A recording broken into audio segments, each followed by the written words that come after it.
Good morning, guys. This is my caddy. Sorry, I haven't been around for a while. I've got really, really bad hay fever. You can tell from my eyes here. I normally don't look this bad. Almost, but not quite. Super bad hay fever. I haven't taken any tablets, just been trying different eye drops. And anyway, hard to get here in Italy right now because so many people are suffering from this. Okay, so up to part 8, which is chapter 8, coincidentally. So I'm going to start reading. Thanks, guys. I'll go this way. Okay, the squad car pulled up at Pierce's building.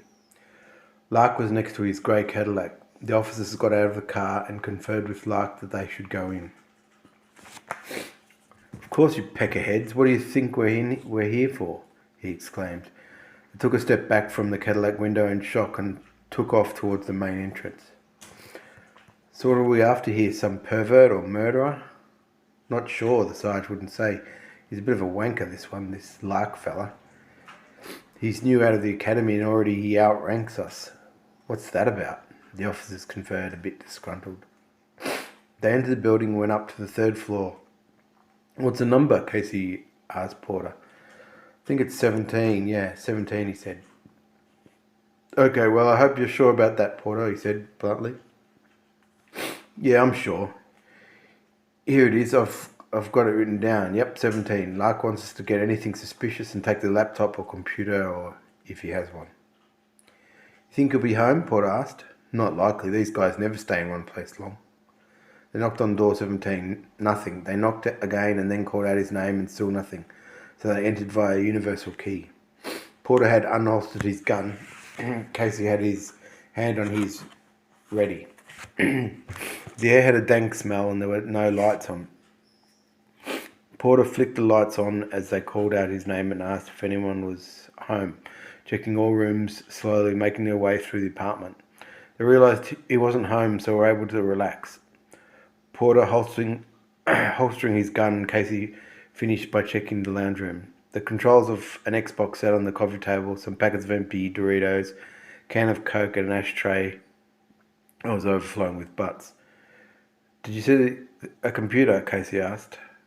"Yeah, in the bedroom on the side table. Should I get it?" Porter replied. "Yep, according to Lark we need to. Anything else suspicious as well."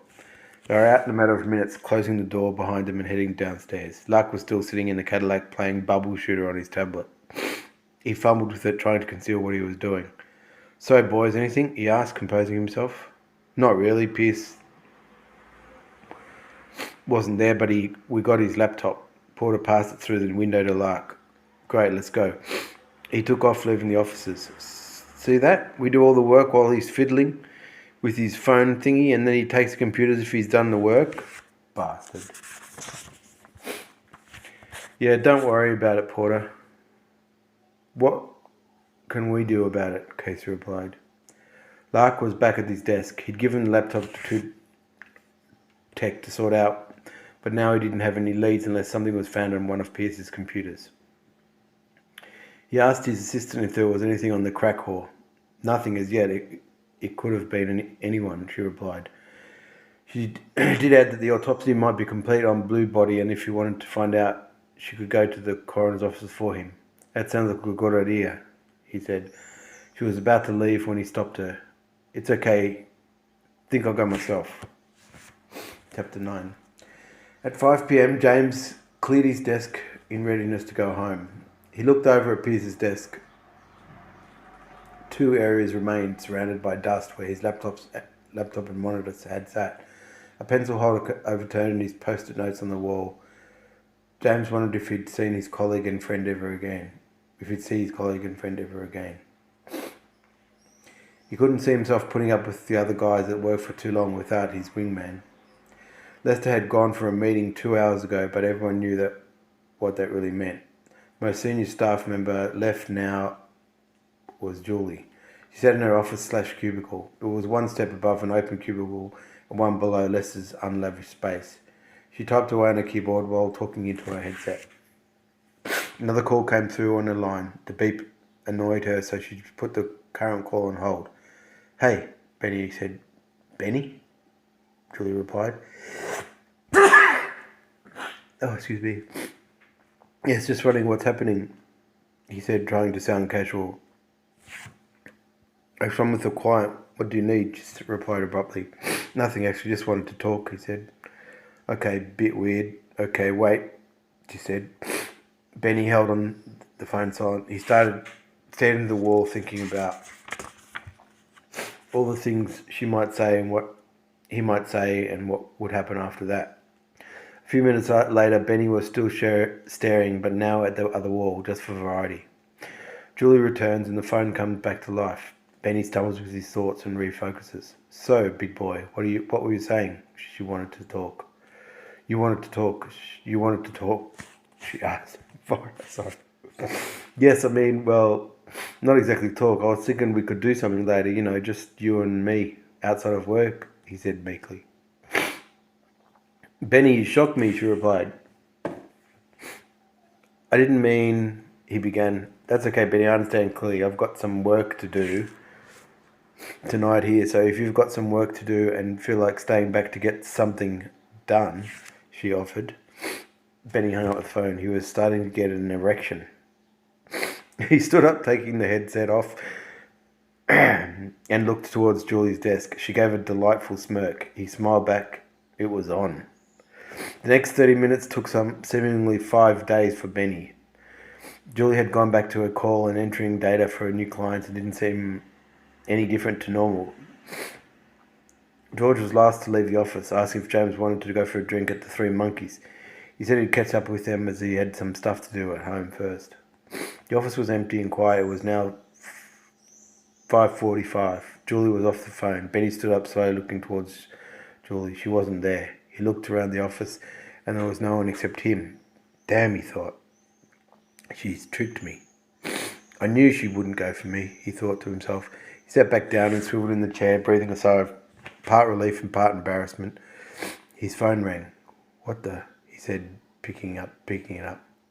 "Come to my office now, my new office." It was Julie. She hung up the phone.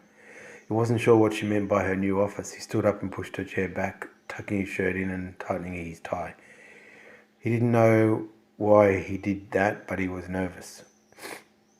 Most of the lights in the office were off or very dim except for the entry foyer. He walked past a few cubicles, looking to his left and right. He kept walking. Then he noticed Lester's office light flicker on and off at the bottom of the door. "Ha," he said. Benny quickened his pace, getting excited at the same time, a little frightened of Julie. Before he went to the door, he grabbed a cup of water from the cooler, swallowing hard, hesitant that he was doing the right thing. "Fuck it, what's the right thing?" he said, and headed towards the door, looking up at the sign, mildly interested. He wondered if that applied to Julie right now, or maybe it should say mildly horny. He was assuming that something was about to happen, but then again he thought, what if it's not sex at all? Maybe he's in trouble. His mind wandered. He rapped on the door with a modicum of weight. "Yes," she bellowed. "Come in." Benny turned the knob and pushed the door forward steadily. The lights were now off completely. He swallowed. Lester's desk was at the back of the room with the window and blinds behind. Julie's silhouette reached to the top of the window, looming over the small office like a modern-day gargoyle. Benny was shaking. What had he gotten himself into? She'd kill him. He was about to turn when the desk lamp came on. "What can I do for you, Benny? I understand you'd like to get ahead," Julie said without smiling, although inside she was laughing so hard. Benny smiled and said that he would love to get ahead. They agreed, but now what, he thought. How can he approach her? She's so Julie. He was thinking quick now, like a rabbit running from a fox. Instead, he was in his mind running across the ground, scampering through tufts of grass and small bushes, but in his body he was a seething mess of adrenaline and sweat that couldn't move. He shuffled forward, closing the door behind him. The door was loud as it closed. The light of the lamp and the moon coming in through the blinds was seductive yet spooky. "So, Benny, take a seat," she said. Benny grabbed the chair and dragged it to one side and planted his ass. Julie walked around the desk to the front and sat down on the edge, reaching for the lamp. She depressed a button and the orange-yellow light went off. Her skirt was tight against her legs and folds in the skirt were increasingly tight as the white material moved its way up. She was wearing black stockings, sort of a sheer that extended a long way and only ended with the clutch of some red stilettos. Benny was frozen. She didn't say anything else. He swallowed and was breathing harder. Julie put one leg on the chair he was sitting in and reached down to undo the strap of the stiletto, then flicking the shoe into the dark room. Benny could see into the reaches of her legs. The dark invitation unfolded as the white skirt beckoned him in. He shifted in the chair, clearing his throat. Julie smiled and continued to undress. The other leg was placed on the chair. She waited. Benny undid the little buckle and slid the shoe off. Her feet were bigger than his. Was a man? He hoped not, loosening his tie and undoing the top button. He couldn't take it any more, standing up, his erection showing as it struggled with his pants. The darkness would have done as camouflage, but by this time he didn't care. He was between her legs, his hands clutching her thighs as the skirt was now so far up her legs it looked like a belt. Julie pulled him toward her, Benny holding one hand behind her neck and the other on her thigh. He wanted to kiss her, their heads turned, mouths hungry. They kissed quickly and long. His hand moved under her ass, pulling her body forward. Her arms were leaning back on the desk, then her head pulled back and her hair falling as Benny kissed her neck. He took his hand from her neck and undid the buttons on her blouse, revealing a generous cleavage smothered in black lace. He reached behind and flicked the bra like a pro and moved it with his mouth. Julie leaned on one hand and removed the strap and then the other, throwing it aside. Benny's eyes widened as his dick throbbed and he licked her breasts, pushing his face into the mounds and sucking on the large brownish nipples. One hand gathered from the base and the other pulled her closer from the middle of her back. She slumped forward and clutched for his shirt, ripping it out of his pants, and then undid his belt and unzipped him. His pants falling partly to the floor, his boxers had become a one-woman tent. He grabbed his cock through the material. She grabbed his cock through the material. He pushed her back into the desk, holding her thighs and pushing her ass toward him. He was so excited he ripped her stockings off, tearing them to reveal equally frilly black underwear. Benny turned her body as she was now bent over the desk, stockings partly removed and her tight ass welcoming him with its sexy smile. He pulled himself close, running his hands down the sides of her legs. His cock weighted between her cheeks. She was breathing hard. She looked around at him, dishevelled hair covering her face. He didn't want her yet. He wanted it to go on forever. The tables had reversed. Benny was now in control. He felt her body from her breasts down her side, through the middle of her back and then the top of her panties. He dropped down, holding her legs, and then reached inside her crotch and pulled the panties to one side, revealing her wet pussy. Putting his finger in, he removed it and licked her sweetness and then held the panty line aside as his tongue devoured her insides, his hands clutching her cheeks, pulling her apart and eating her. Julie moaned as her breast sat on the cold desk, her hands pulling on the other side of her desk as Benny went to town. "Fuck me," she exclaimed. "Fuck me." He wasn't ready, so he turned her over and removed her panties completely, her heels resting on the desk as he now hung over the other side.